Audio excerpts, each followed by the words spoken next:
Ya Arhamar Rahimin, irhamna.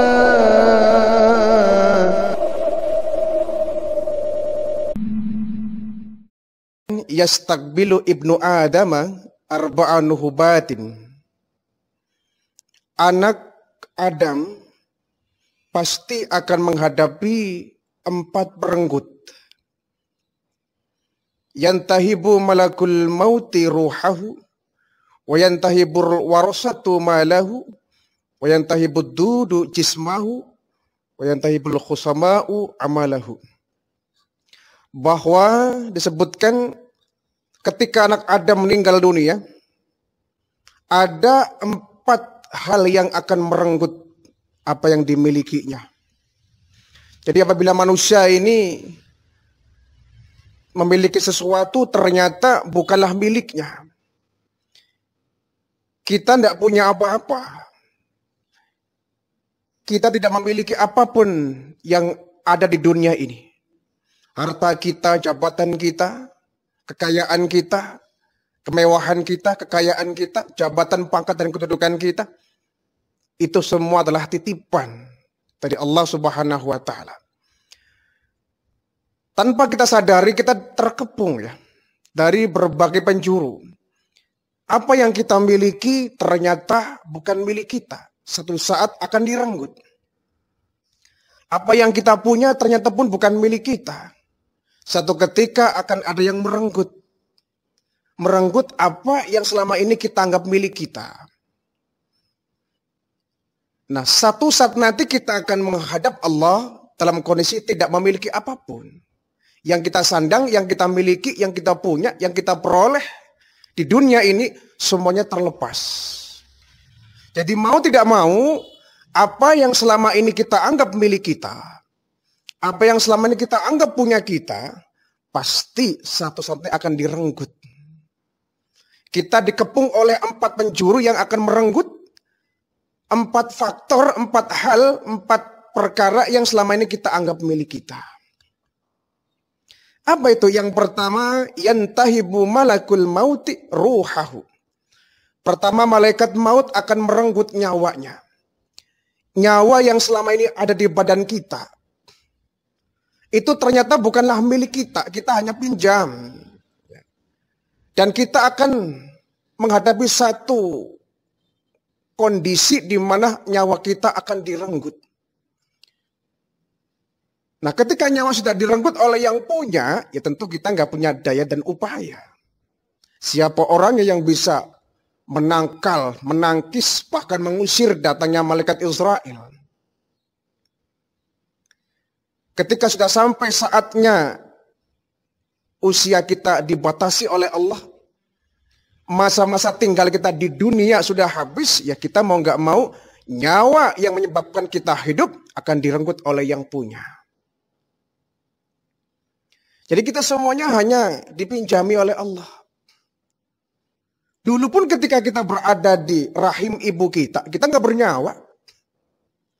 Kita nggak bernyawa, hanya segumpal darah. Segumpal darah yang menjadi segumpal daging.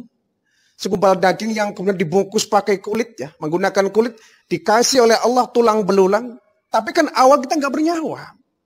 Kita berangkat dari kondisi yang tidak bernyawa di kandungan ibu kita ini. Berangsur 4 bulan, 5 bulan, 6 bulan, barulah Allah meniupkan ruh, nyawa dalam tubuh kita. Jadi kita berangkat dari kondisi badan yang gak bernyawa. Tidak ada seorang ibu yang dia begitu hamil, usia 1 bulan langsung bayinya bernyawa, itu tidak ada. Tetes air nutfah, menjadi alaqah, menjadi mudghah. Ya. Itu kan berproses. Masa tinggal kita di alam rahim ibu kita, berangkat dari semula tidak bernyawa. Artinya Allah menitipkan ruh nyawa di jasad kita ketika kita berada di alam rahim ibu kita. Ketika kita keluar menjadi manusia, dan satu saat nanti ruh yang dititipkan di raga kita, di jasad kita, ya Allah ambil kembali. Tidak ada yang abadi, tidak ada orang yang hidup untuk selamanya. Tidak ada orang yang hidup untuk selamanya. Nah, oleh karena itu kalau kita sadar bahwa nyawa ini milik Allah, ruh kita milik Allah yang dipinjami kepada kita, maka pergunakanlah pinjaman itu dengan sebaik-baiknya. Jangan sampai kita menjadi orang yang nggak tahu diri, dipinjami nyawa, ya, dipinjami ruh, tapi nggak digunakan untuk melaksanakan kebaikan.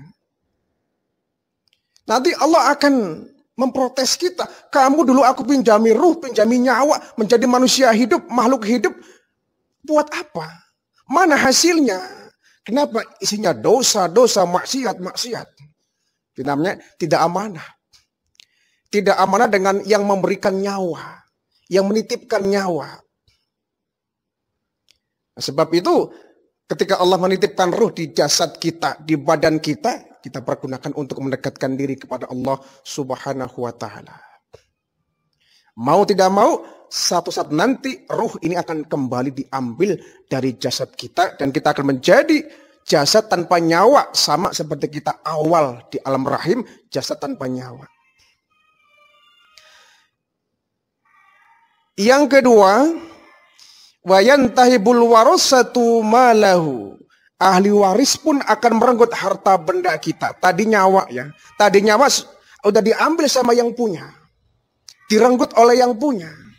Sekarang harta yang kita tinggali, harta yang kita tinggalkan, itu pun akan menjadi rebutan ahli waris kita. Akan direnggut juga.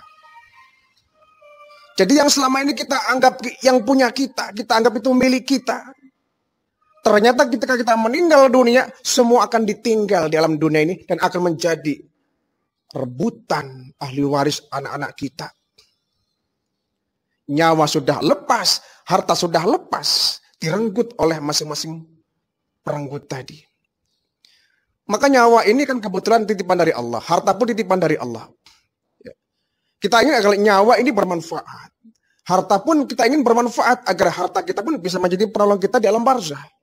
Memang betul, harta yang kita miliki, kekayaan yang kita punya nggak akan kita bawa ke alam barzah. Secara fisik iya.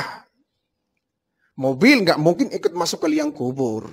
Motor tidak mungkin masuk ke liang kubur. Rumah tidak mungkin kita bawa ke liang kubur. Tanah, perusahaan, pabrik yang kita punya nggak mungkin bawa kita ke dalam kubur. Secara fisik. Tapi secara hakiki, kalau harta yang kita punya, kita salurkan di jalan Allah, kita infakkan untuk kepentingan agama, kita berderma, kita bersedekah, maka harta yang kita sedekahkan akan menjadi sebuah penerang di alam barzah. Jadi, tidak sia-sia kalau umpama kita punya harta, tidak akan dibawa mati. Iya, hartanya, fisiknya, bendanya, nggak bakal dibawa mati. Tapi pahalanya, seandainya yang kita punya kemudian kita infakkan di jalan Allah, maka pahalanya akan sampai kita di alam barzah. Artinya harta kita bisa bermanfaat ketika kita di alam barzah. Kita anggap bahwa harta itu milik kita. Tapi ternyata ketika mati, harta ditinggal. Akan menjadi rebutan. Ya untung kalau anak kita anak yang soleh. Kalau kita meninggalkan anak-anak yang soleh, biarpun kita meninggalkan harta, mereka nggak akan berebut. Justru mereka akan pergunakan harta peninggalan kita untuk diinfakkan atas nama kita yang ada di alam barzah. Tapi kalau kita meninggalkan anak-anak yang tidak saleh, kita meninggalkan anak yang tidak baik, yang tidak beriman kepada Allah, sementara kita di alam barzah mendapatkan hukuman, harta kita bukan diinfakkan, malah justru jadi rebutan mereka ahli waris kita. Jadi harta kita, ya, yantaibul warasatu malahu. Ahli waris akan merenggut harta benda kita. Sudah ada dua, tadi nyawa direnggut oleh malaikat Israel, harta akan direnggut oleh ahli waris kita. Apalagi? Yantahibud dudu jismahu, badan kita. Nyawa, harta, badan kita. Juga ada yang merenggut, siapa? Yaitu dudu, ad-dudu, cacing. Cacing bagian yang merenggut jasad kita. Jadi semua yang kita miliki direnggut. Nyawa direnggut. Harta direnggut. Badan pun direnggut oleh cacing-cacing tanah. Nah, kita habislah kalau begitu. Karena memang ketika di alam barzah, yang tinggal di sana hanya jasad kita. Adapun ruh diambil oleh Allah Subhanahu wa Ta'ala. Nah, ketika kiamat tiba, baru Allah kembalikan jasad dengan ruh, sehingga muncul di kubur kita masing-masing dalam bentuk utuh, ia badannya, ia nyawanya. Jadi badan kita mau tidak mau ketika berada di alam barzah akan hancur, hanya tulang belulang. Tulang pun kalau sudah berpuluh-puluh tahun bisa rapuh. Hanya tulang belakang ya, tulang ekor yang tidak akan hancur. Dan tulang ekor ini menurut berbagai riwayat hadis yang akan menjadi cikal bakal tunas yang akan tumbuh saat di alam kiamat kita akan dibangkitkan oleh Allah. Nah, tunas yang akan muncul terlebih dahulu. Adapun yang lainnya habis dimakan oleh tanah, dimakan oleh cacing, dimakan oleh semua binatang yang ada dalam tanah itu. Badan kita yang tegap, yang gagah, yang perkasa, yang indah menawan, yang dulu dipuja-puja orang, yang dulu bisa memikat semua orang. Ketika masuk ke liang kubur hancur, nggak berbentuk. Ini yang kemudian janganlah membuat kita sombong. Ya. Orang yang jelek, orang yang cantik sama saja. Masuk ke liang kubur nggak ada manfaatnya. Orang yang ganteng, orang yang buruk pun sama. Ketika hidup sih beda. Ketika meninggal dunia sama. Sama hancur leburnya dimakan oleh cacing tanah. Ada orang yang merasa fisiknya sempurna ya. Putih, bersih, menarik, cantik, indah, menawan, tampan, rupawan. Kemudian dia merasa sombong ya. Ingin menonjol, ingin dilihat orang. Kemudian memandang rendah bagi mereka yang fisiknya kurang sempurna misalkan. Dia nggak sadar bahwa badannya yang indah rupawan ini akan hancur kelak itu. Seindah-indahnya, secantik-cantiknya orang di dunia ini, begitu meninggal dunia, orang sudah selesai, nggak kemudian tertarik gitu ya. Akan menjadi sosok manusia yang menakutkan. Kenapa? Hancur badannya, kepala tinggal tengkorak, badan tinggal tulang belulang saja. Maka karena badan pun adalah titipan dari Allah. Jasad kita, badan kita, tangan kita, mata kita, mulut, hidung kita, semua yang ada dalam tubuh kita titipan dari Allah. Dijaga dengan sebaik-baiknya. Pergunakan tangan untuk mendekatkan diri kepada Allah, untuk zikrullah.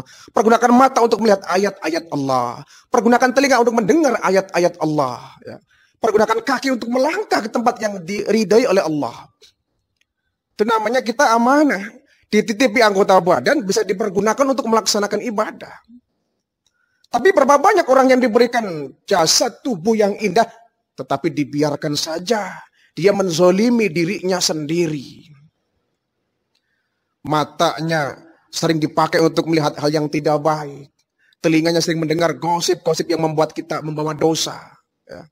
Lidah kita sering berguncing, sering mengumpat, sering berdusta, sering menjelek-jelekan orang. Kaki sering dibawa melangkah ke tempat yang tidak baik. Tangan sering mengambil hak orang. Ini namanya kita tidak tanggung jawab, tidak amanah. Badan yang Allah titipkan kepada kita bukan kita pergunakan untuk melaksanakan ibadah. Tapi kita zolimi diri kita sendiri.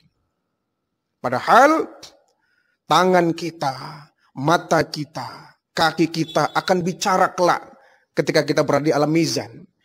Disidang oleh Allah, mulut dibungkam, yang bicara tangan, yang bicara kaki. Jadi jadilah tangan kita tangan yang bermanfaat. Ya. Jadilah mata kita mata yang bermanfaat. Yang bisa membawa ridha Allah. Jadilah telinga kita telinga yang manfaat. Untuk mendengar ayat-ayat Allah. Mendengar dakwah-dakwah. Mendengar nasihat agama. Sehingga mendatangkan rahmat dan hidayah dari Allah subhanahu wa ta'ala. Jadi cacing-cacing yang tayyibuddudu jismahu. Cacing akan merenggut jasad kita. Badan yang selama ini kita anggap punya kita, milik kita. Ternyata hanya titipan dan akan menjadi perenggutnya sang cacing-cacing tanah. Yang keempat, wayantahibul husama'u amalahu. Orang yang pernah dizolimi akan merenggut amalnya. Ini yang paling berbahaya. Kalau yang direnggut nyawa sih sudah. Suratan memang begitu skenarionya. Malaikat Israel. Kalau yang direnggut harta kita, itu sih umum ya. Silakan saja. Kalau yang direnggut badan kita itu pun terserah. Tapi yang keempat yang paling berbahaya, jangan sampai amal kita direnggut pula. Apa yang mesti kita bawa? Celaka. Kalau sudah nyawa direnggut, harta direnggut, badan direnggut, amal pun direnggut, kita menghadap Allah tanpa memiliki bekal. Sengsara kita di alam baka. Yantaibul khusoma'u amalahu. Apabila kita berbuat zalim kepada orang, pun akan merenggut amal-amal kebaikan kita. Jadi biarkan ruh ini direnggut oleh yang punya. Harta kita direnggut oleh anak-anak kita. Badan pun boleh direnggut oleh cacing-cacing tanah. Tapi amal kita harus menjadi oleh-oleh yang kita bawa. Amal kita harus utuh. Amal kita harus menjadi yang kita miliki utama.